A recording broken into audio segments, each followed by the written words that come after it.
Hello everyone, welcome to today's topic, emotions as life's messengers.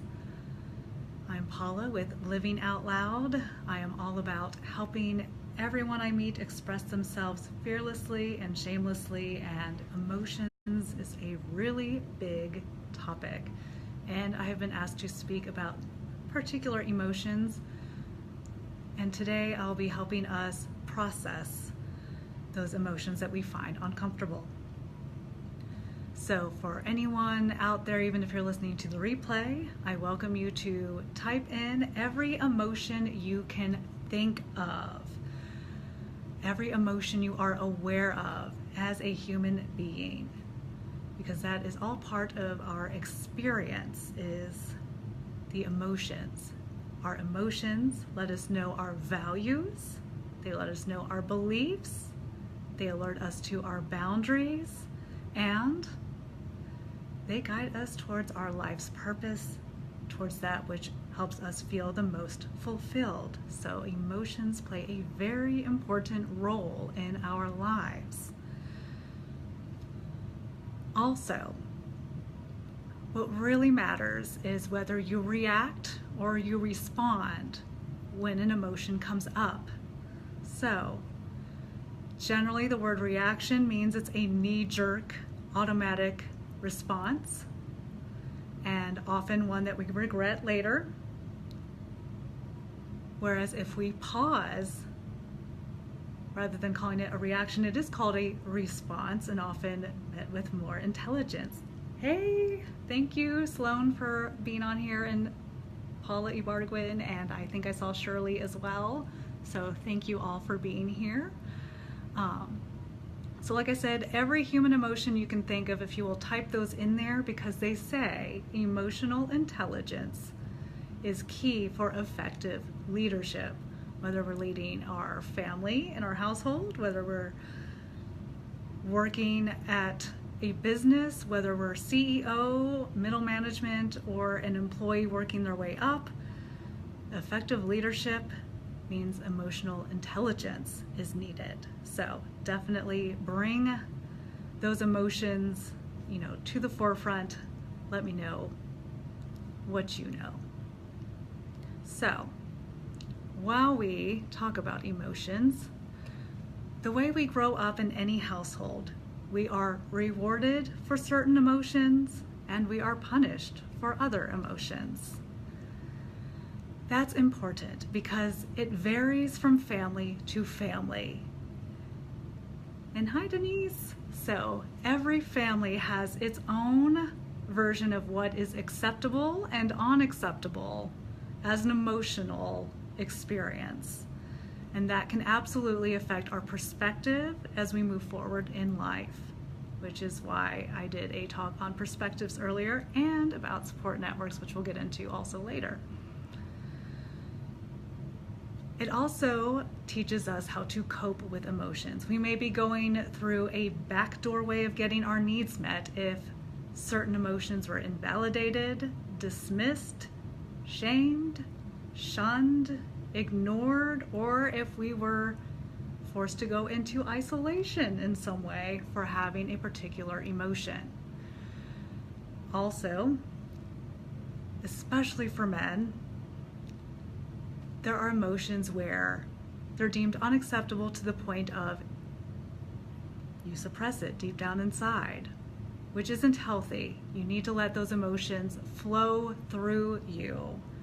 Imagine that you are part of the river of life, and if you're someone who suppresses and buries any emotion, you're essentially collecting debris and creating a very large landmass of destruction ready to be unleashed. What you really want to do is to be able to flow with the current and allow those emotions to flow with you, through you, and past you. And it is healthy for all involved. With that being said, I would like to invite you to go on a reflective meditation journey. And if you need to come back to this, that is a-okay.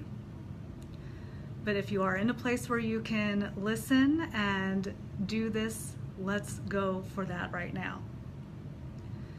So wherever you are, if you can just, whether you're seated, and if you are seated, both feet on the floor,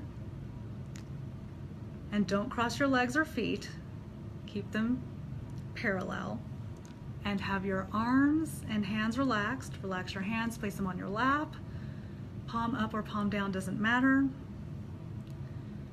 And if you're lying down, just set your electronic device to whichever side you hear better with. And I'm just going to guide us through an emotional reflection process designed to help you heal an uncomfortable emotion. And you may need to do this over and over again depending on how deeply buried or rejected this emotion has been for you. So, to get us there, I'm going to ring this bell. I just want that to clear the space for you as you relax. And breathe.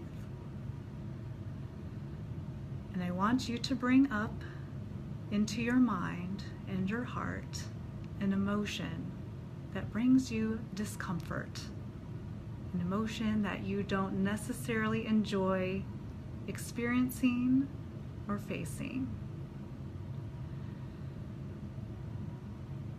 And now I want you to recognize your breathing. With this emotion, does your breathing change? Are you holding your breath? Are you breathing slowly? Are you breathing rapidly? When this uncomfortable emotion comes up, what happens to the way you breathe? And while you're here, I want you to now breathe in through your nose and out through your mouth. And settle in. We're going to go a little bit deeper here. And just keep breathing. With this emotion, I want you to identify how it affects your physical well-being. Where does this emotion go in your body? Is there tension or pain in your head, at the base of your neck, your jaw, your shoulders? Does your chest tighten up? What about your stomach? Is there gut trouble? Do you clench any muscles in your hands, your hips, your legs, your feet? What happens when this uncomfortable emotion is brought to mind? What physical representation does it have? How does your body express that emotion that makes you uncomfortable?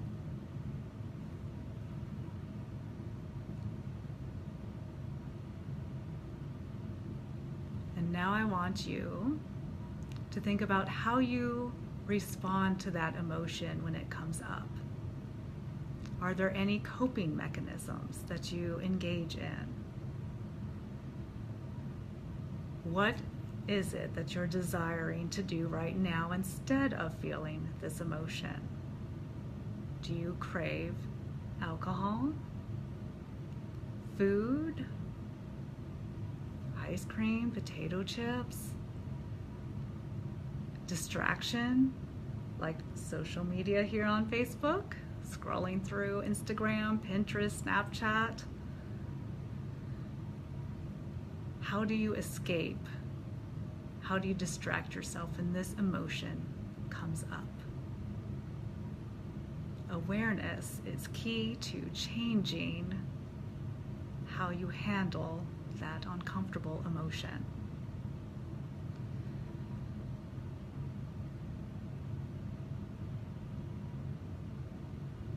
And when you're ready, I want you to go back in time in your mind to the first time you felt this emotion. And you may have to go way, way back. Most often it was in childhood. So take a moment to go back and find out when you first felt this uncomfortable emotion.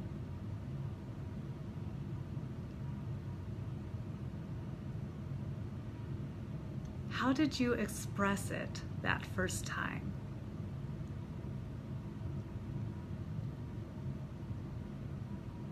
How did it come out when you tried to explain to the person who you hoped would offer you comfort or validation or love?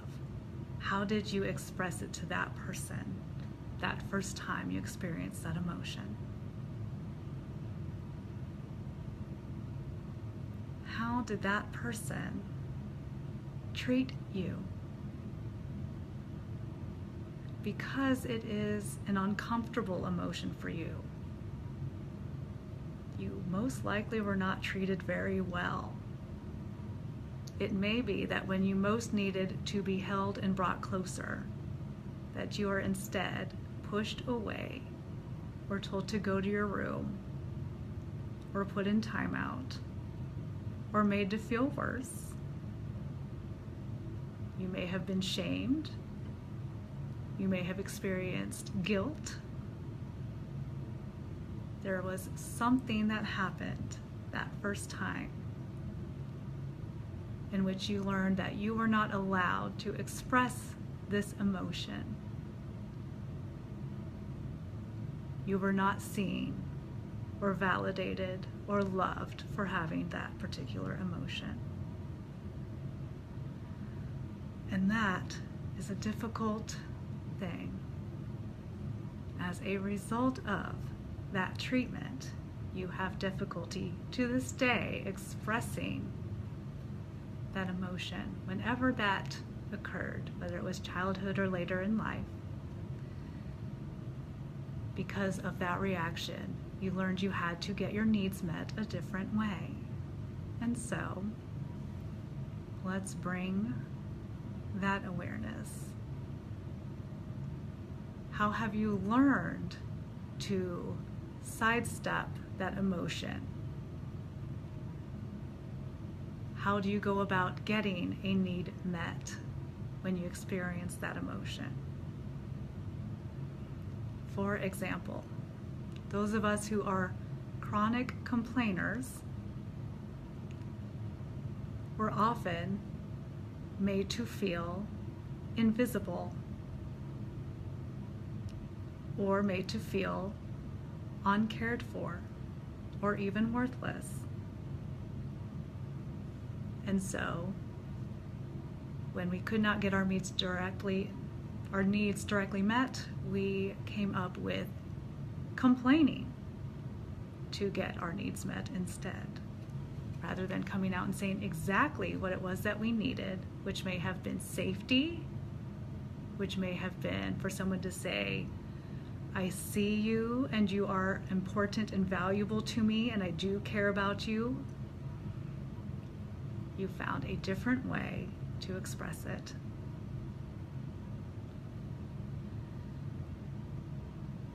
So how do we heal that? Number one, we acknowledge that emotion.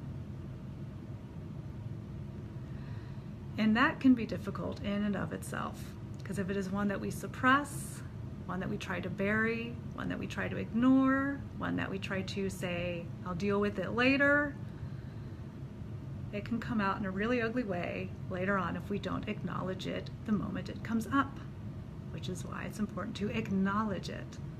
It is also important not to should or shouldn't it away. No shoulding all over this, okay? You are allowed to feel every emotion that you experience. I'm going to repeat that. You are allowed to experience every emotion, and you're allowed to express it. You're allowed to experience every emotion, and you're allowed to express it. Okay? So, acknowledge that you have this feeling.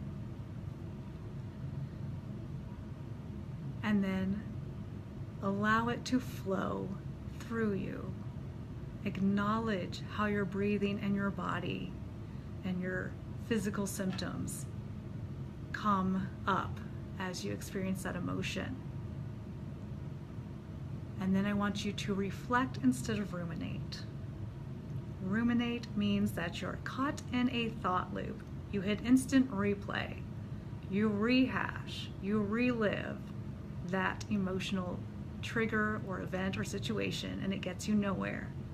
Reflection is acknowledging that emotion, feeling it without adding shame, guilt, blame, and then asking yourself, what do I need? What is not happening for me when this emotion comes up? Do I need to feel safe? Do I need to feel seen? Do I need to feel heard? Do I need to feel valuable? Do I need to feel worthy? What is it that you actually need when this uncomfortable emotion comes up? Also, what value or belief do you hold that is triggered by that emotion? Oftentimes, there is a need for your values to be validated, your belief system to be validated. You may need respect. You may need someone to set their own agenda aside to really hear you. And a boundary may have been crossed. The more intense the emotion, oftentimes a boundary has been crossed. What was that boundary? Did you compromise a belief or value in order to get a need met and you're not proud of it? All of those things are part of reflection. All of those will help you with the healing process and getting to what you need. Once you get to the point of finding out what you need, acknowledge it. There is nothing wrong with whatever that need is. No matter how you were made to feel about it in the past or present, you have a genuine need that needs to be met. You are allowed to sit with that and find a way to express it in a way that feels good to you and will be received well by the receiver. And not all people on the receiving end are going to be able to be as savvy and emotionally intelligent as you would like them to be, which is why communication is so important. And that is why when you do express the need that you have, that you do not add it with shaming, blaming, or guilting them. That will only push the other person farther away. What you want to do is come from a place of love and compassion for yourself first. And when you can love yourself enough to express that you have a need, it makes it that much easier to come from a place of love to the other person and say, you know, I just really felt invisible back there, and I just need to know that you find me valuable. You may need to say, I just need to know that I am worth your time and energy. Whatever that need is, you can express it more directly and with compassion and without blame. And that is part of the healing process for any emotion that comes up, for any trigger that you have. So, when you're ready, you can open your eyes, you can wiggle your hands, fingers, toes, feet, come back. And you can replay that as often as you need. That reflection piece is very important. And so is expression. Sometimes you need to find ways of expressing yourself emotionally that don't require words. So, luckily, as a recreational therapist, I can give you some ideas on that. You may have songs that have a lot of meaning to you, and that song may put into words exactly that, how you feel, that you are desperate to express. Play those songs. There's dancing. You can dance to music. When you're feeling joyful, when you're feeling upset, when you're feeling angry, when you're feeling in despair, there are songs, music for all of those.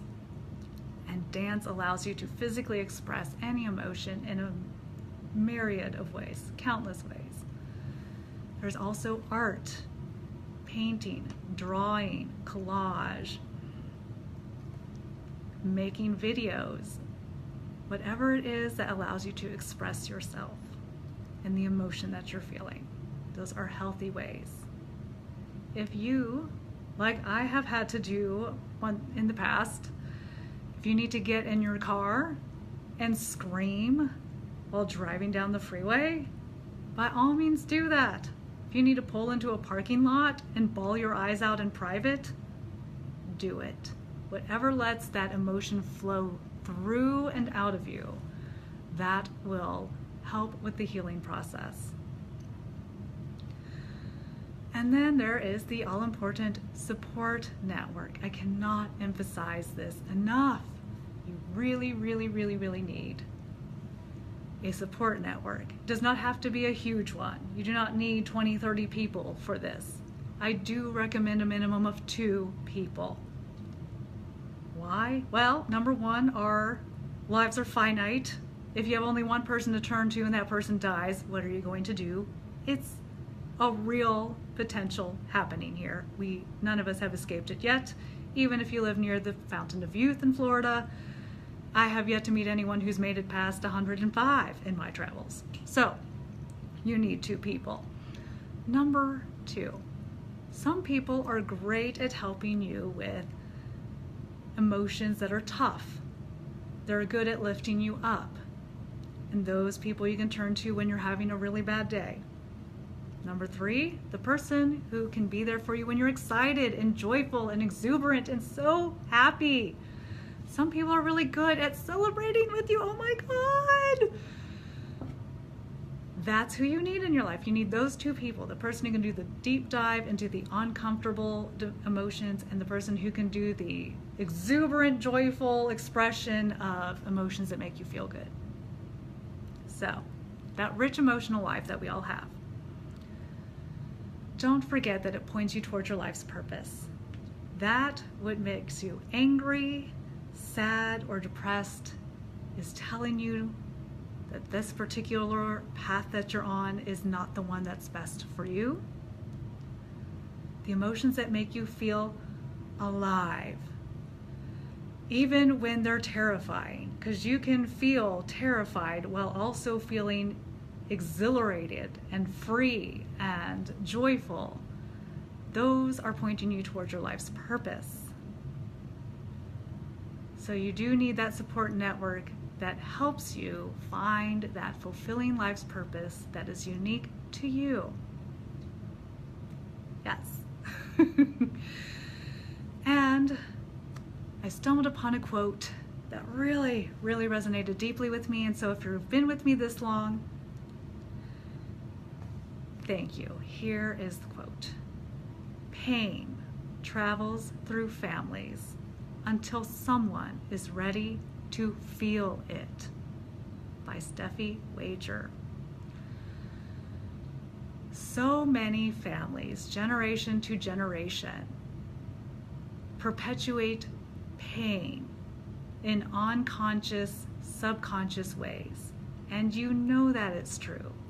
You have witnessed addiction, mental and emotional health issues, ineffective communication, aggressive conflicts.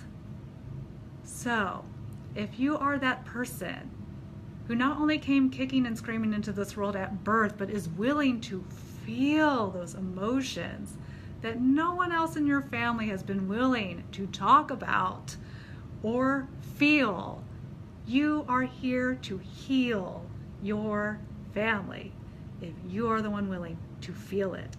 And that is definitely who I am. And I will give you an example of what I mean by that.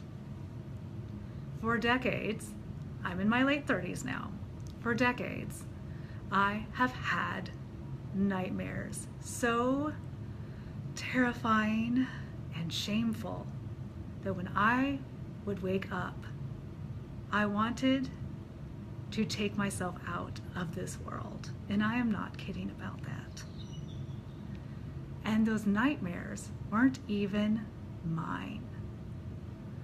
For generations, certain things have happened in our family line that aren't good. And no one talks about them. No one opens up about them. It's kept secret. But DNA passes all kinds of things down. And so I have experienced other people's horrible experiences in my family. They are not nightmares that I can just go back in and change, like the ones about monsters chasing you down a dark alley and you go back in the dream after you wake up and face that monster and it disappears. That's not what I'm talking about. So I get to be the one to heal that pain, to shine a great big flashlight and let all the creepy crawlies come out into the light and heal that. And I'm willing to do that. And if you're here, you are also willing to do that for yourself and your family, however it has manifested in you. So you are the bravest, most courageous person I have ever met for being the person brave enough to feel pain and to face pain and to process and heal pain. Empathy is the key to healing ourselves and each other. When we can recognize every human emotion without passing fear, pain, criticism, shame, judgment, and just let people be the human beings that they are and hold space for them and allow them to express themselves and to validate them, that is healing. That makes the world a better place. So, I thank you for being here this long. And when it comes to change, tons of emotions come into change. No matter how small that change may seem to you, it can actually be a big change for others. So discussing emotions today can be scary. Not everyone is willing to go there. As a coach, when you are going through change, I am here to help you every step of the way, and you will have all kinds of emotions through any change that you make in your life. The important thing is that a coach sees you without criticizing you or judging you. We hold your hand the whole way. We build your confidence. We improve your resourcefulness. We help you process the emotions that come with change, because no matter how excited you are, it's raw and vulnerable, which is why so many of us aren't embracing our best life. If we were, we'd all be multi-billionaires living the high life. It's raw and vulnerable to go there. Coaches help you get through that scary stuff, that uncomfortable stuff, without adding to it. We lift you up, we encourage you, and when you succeed in however small or great a way, we will celebrate with you.